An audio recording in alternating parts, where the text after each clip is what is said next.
ആദ്യമായിട്ട് അറബ് രാജ്യങ്ങളിൽ നിന്ന് നമ്മുടെ കേരളത്തിൽ കച്ചവടം തുടങ്ങിയ സമയത്ത് മുസ്ലിങ്ങൾ ഉച്ചയ്ക്ക് ശേഷം കടകൾ കൂട്ടുമായിരുന്നു.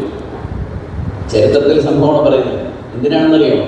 ഹിന്ദുക്കൾക്ക് ഉള്ള കടകളുടെ കച്ചവടം കുറയാതിരിക്കുകയാണ്. ഈ ഒരു മാനസികാവസ്ഥ മുസൽമാനും ഹിന്ദുക്കൾക്കും ക്രിസ്ത്യാനികൾക്കും എല്ലാം ഉണ്ടെങ്കിൽ ലോകത്ത് ആരും വിചാരിച്ചാലും ഭാരതത്തിൻ്റെ വളർച്ചയെ തടുക്കാൻ കഴിയില്ല, ഭാരതത്തിൻ്റെ നന്മയെ തടുക്കാൻ കഴിയില്ല. അപ്പോൾ ഭാരതം ഇന്ന് ലോകത്തെ ഏറ്റവും വലിയൊരു രാജ്യമായി മാറാനുള്ള സാഹചര്യമെല്ലാം നമുക്ക് വന്നിട്ടുണ്ട്. പക്ഷേ അത് മുഴുവൻ പോകുന്ന എവിടെയെന്ന് വെച്ചാൽ ഹിന്ദുക്കളും മുസ്ലിങ്ങളും ക്രിസ്ത്യാനികളും മറ്റു മതക്കാരും തമ്മിൽ വാളെടുത്തുകൊണ്ട് ഞങ്ങളാണ് വലുത് എന്ന് കാണിച്ചുകൊണ്ട് ഈശ്വരന് ഒട്ടുമേ ഇഷ്ടമില്ലാതെ ആ വർഗീയവാദത്തിൻ്റെ വഴിയിലേക്ക് നടക്കുകയാണെങ്കിൽ നിങ്ങളൊന്ന് ആലോചിച്ച് നോക്കൂ. വർഗീയവാദം പറഞ്ഞ ആളുകളൊക്കെ എന്തുമാത്രം ഈശ്വരൻ്റെ ശിക്ഷ അനുഭവിച്ചിരിക്കുകയാണ്. അതൊരു പരമ